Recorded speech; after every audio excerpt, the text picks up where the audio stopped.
اللہ تعالیٰ نے فرمایا سورہ رعد میں ان اللہ لا یغیر ما بقوم حتی یغیروا ما بانفسہم، کسی قوم کی حالت اللہ نہیں بدلتا جب تک کہ وہ اپنے اندر اپنے نفس کی حالت کو نہیں بدلیں گے۔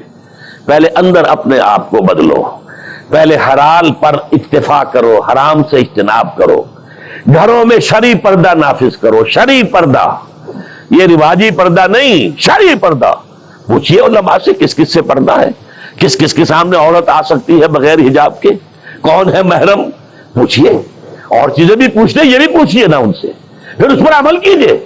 اگر آپ اپنے گھر کے اندر پردہ نافذ نہیں کرتے اور شکوہ کرتے جی بڑی عریانی دنیا میں پھیل رہی ہے، تو آپ کو شکوہ کرنے کا حق نہیں۔ عریانی ہے، بے حجابی ہے، بے پردگی ہے، فحاشی ہے، پھیل رہی ہے، کیوں؟ ہم نے خود اپنے گھروں سے پردہ نکال دیا۔ جس کے بعد دو پیسے آ گئے، سب سے پہلا کام یہ کیا کہ برقع اتار دیا۔ معلوم ہوا کہ یہ تو غربت کی علامت تھی، یہ تو گویا کہ دقیانوسیت کی علامت تھی۔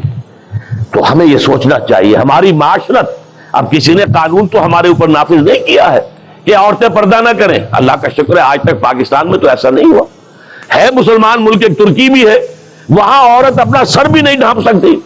آپ کو اپنے اخبار میں آپ نے پڑھا ہوگا، ایک ممبر آف پارلیمنٹ ان کی آ گئی تھی کہ جس نے صرف سر ڈھانپا ہوا تھا، سکارف رکھا ہوا تھا سر پر، اس جرم کی پاداش میں اس کی وہ اسمبلی کی ممبرشپ بھی گئی اور ترکی کی سٹیزن شپ بھی گئی۔ ہمارے ہاں تو نہیں، جس گھر سے بھی پردہ نکلا ہے اپنی مرضی سے نکلا ہے، جس نے بھی چھوڑا ہے اپنے ارادے سے چھوڑا ہے، کسی نے آپ پر لازم نہیں کیا۔ تو پہلا کام دیکھیے اصلاح معاشرہ کا، پہلے اپنے آپ کو بدلو، اپنے آپ کو ٹھیک کرو، اپنے کردار کو، اور دونوں اعتبارات سے اپنی معاش اور معاشرت، معاش آپ کی جو بھی کمائی ہے جس پر آپ کا گزارا ہے اس میں کوئی حرام کی آمیزش نہ ہو، معاشرت جو رہن سہن ہے، باقی ظاہر بات ہے چور کا ہاتھ تو آپ نہیں کاٹ سکتے، وہ تو جب تک قانون نہ بنے اور وہ نظام نہ بدلے، زانی کو آپ سنسار نہیں کر سکتے جب تک کہ شریعت کا قانون جو ہے اس کی بالادستی نہ ہو جائے، وہ آپ نہیں کر سکتے، سود آپ ختم نہیں کر سکتے جب تک کہ وہ نظام حکومت ختم نہ کرے، ورنہ تو ہر ایک جو ہے پورے ہمارے نظام کا جو ہے تانا بانا سود پر ہے۔ لیکن خود تو اپنے آپ کو بچا سکتے ہو، ڈائریکٹ انوالومنٹ تو نہ ہو سود میں، خود تو سود پر قرض نہ لو، خود تو اپنی بچت وہاں رکھ کر اس پر سود نہ کھاؤ، اور فکس ڈپازٹ رکھ کر جو ہے سود نہ کھاؤ۔ کم سے کم ان دونوں اعتبارات سے جب تک کہ ہم اپنے آپ کو، تقویٰ تو بہت اونچی چیز ہے، اور تقویٰ بھی وہ جتنا کہ اللہ کے تقویٰ کا حق ہے، تو بہت اونچی بات ہے، کم سے کم جو صریح حرام ہے اس سے تو بچیں۔ تو پہلی منزل یہ، بلکہ میرے اب آج کی ترتیب میں دوسری منزل ہوئی۔ پہلی منزل کیا تھی؟ یقین والا ایمان حاصل کرو، یقین پیدا کرے ناداں، یقین سے ہاتھ آتی ہے وہ درویشی کہ جس کے سامنے جھکتی ہے فقپوری۔ ایسے ایسے درویش گزرے ہیں۔ اب یہ خواجہ نظام الدین اولیاء رحمۃ اللہ علیہ، دلی میں ایک تخت ہوتا تھا بادشاہ کا، ایک تخت ہوتا تھا ان کا روحانی تاجدار۔ وہ کون تھے؟ نظام الدین اولیاء رحمۃ اللہ علیہ۔ 6 بادشاہ ان کے زمانے میں بیٹھے تخت دہلی پر، کسی کے پاس حاضری نہیں تھی، درویش نہیں جایا کرتے عمرا کے گھروں میں۔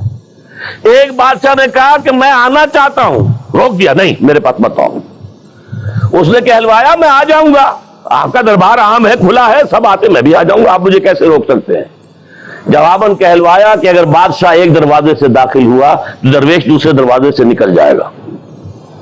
جھک رہا ہے کہ نہیں بادشاہ؟ جب آیا تھا بابر یہاں پر حکومت وہ جنگ کرنے کے لیے، پانی پت کی پہلی جنگ ہونے والی تھی سن 1526 میں، پتہ نہیں یہ تاریخ بھی اب لوگوں کو معلوم ہے کہ نہیں، تو وہاں کون تھا؟ ابراہیم لودھی بادشاہ تھا دہلی کا۔ وہ آیا ہے شیخ عبد القدوس گنگوہی رحمت اللہ علیہ کے پاس کہ حضور حضرت میرے لیے دعا کیجئے، بڑا وقت سخت آ گیا ہے، بابر فوج لے کر آ گیا ہے۔ ان کا دعا نہیں کی، فرمایا ہٹ جاؤ یہاں سے، ہماری دھوپ چھوڑ دو، دعا نہیں کی۔ وہ آیا ہے، ہاتھ جوڑ رہا ہے، دعا کی، دعا نہیں کی، اس لیے کہ ظالم حکمران تھا اور بابر نے شکست دی۔ تو یہ فقیروں کے پاس چل کے بادشاہ کیوں جا رہے ہیں؟ اس لیے کہ وہ یقین ہے دل کے اندر، یقین پیدا کرے ناداں، یقین سے ہاتھ آتی ہے وہ درویشی کے جس کے سامنے جھکتی ہے فغفوری۔ بادشاہ جھکتے ہیں جن کے سامنے، وہ کس سے حاصل ہوتی ہے؟ وہ در حقیقت یقین قلبی والی دولت۔ دوسرا کام، اپنے عمل کے اندر، اپنے کردار میں تقوی اختیار کرو، جس کا کم سے کم درجہ یہ ہے کہ حرام سے تو اپنے آپ کو بچا لو اور فرائض کی پابندی کرو۔ نماز فرض ہے، روزہ فرض ہے، اگر آپ کے پاس مال اتنا ہے کہ زکوٰۃ آپ پر عائد ہوتی ہے، زکوٰۃ دینا فرض ہے، اگر استطاعت ہے تو حج کرنا فرض ہے، جو بھی ہے فرائض وہ ادا کرو، فرائض و واجبات ادا کرو، حرام سے اپنے آپ کو روک لو۔ یہ دو کام نہیں کرتے تو اگلی آیت کی طرف بڑھنے کا فائدہ ہی نہیں، پھر یہیں پر بات ختم ہو جائے گی، فل سٹاپ ہو جائے گا۔ لیکن اگر یہ مرحلہ طے کر لیا، خوش نصیب، اس نے اپنی معاش اور اپنی معاشرت کو درست کر دیا شریعت کے مطابق۔ اب اگلا قدم کیا ہوگا؟ وَاعْتَصِمُوا بِحَبْلِ اللَّهِ جَمِيعًا وَلَا تَفَرَّقُوا۔ اب چونکہ تمہیں فرد سے آگے بڑھ کر ایک امت بننا ہے، دنیا میں انقلاب برپا کرنے کے لیے، اللہ کے دین کا بول بالا کرنے کے لیے، اللہ کے دین کو غالب کرنے کے لیے تمہیں تو فوج بننا ہے، خدائی فوجدار بننا ہے، لہذا تمہیں جڑنا ہوگا نا۔ تمہیں جوڑنے والی شے کون سی ہوگی؟ میں نے کہا تھا نا، فصیل کی مضبوطی کا دار و مدار دو چیزوں پر ہے، اینٹیں پکی ہو، افراد جو ہیں ان میں تقوی آ گیا، فرما برداری آ گئی، اینٹ پکی ہو گئی دینی اعتبار سے۔ اب ان کو جوڑنے والی شے کیا ہے؟ فرمایا اور سب مل جل کر اللہ کی رسی کو مضبوطی سے تھام لو اور تفرقوں میں مبتلا نہ ہو۔ وَاعْتَصِمُوا بِحَبْلِ اللَّهِ، حبل اللہ، اللہ کی رسی، مل جل کر جمیعاً، وَاعْتَصِمُوا بِحَبْلِ اللَّهِ جَمِيعًا وَلَا تَفَرَّقُوا، تفرقے میں مبتلا نہ ہو۔ تفرقہ ہوگا تمہاری قوت ختم ہو جائے گی۔ Divided you fall, United you stand. اگر تمہیں مضبوط ہو اور مجتمع ہو، بنیاد مرصوص ہو، تو تمہیں کوئی شکست نہیں دے سکتا۔ اگر تمہارے دل پھٹے ہوئے ہو، تمہارے اندر رکھنے ہو، تو تمہارے اندر سے غدار نکل آئیں گے۔ جیسے کہ آپ کو معلوم ہے کہ انگریز جو آیا ہے ہندوستان میں، بنگال میں غداری ہوئی، میر جعفر نے غداری کی، اس لیے بنگال میں پلاسی کی جنگ میں فتح ہوئی لارڈ کلائیو کو۔ دکن میں ہمارا آخری تیر، جسے کہا اقبال نے، ترکشے مارا خدنگے آخری، ٹیپو سلطان آخری چٹان تھی ہندوستان کے اندر، اور وہ بھی ایک غدار کی وجہ سے۔ جعفر از بنگال و صادق از دکن، ننگے آدم ننگے دی ننگے وطن، تھے کون؟ مسلمان تھے۔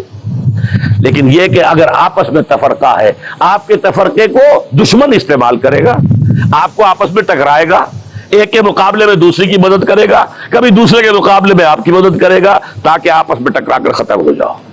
لہذا اتحاد، اب کیونکہ یہاں پہ اتحاد لکھا ہوا ہے تو اسی حوالے سے سمجھیے کہ وَاعْتَصِمُوا بِحَبْلِ اللَّهِ، جو اتفاق کیسے آئے گا؟ اللہ کی رسی کو مضبوطی سے تھامو۔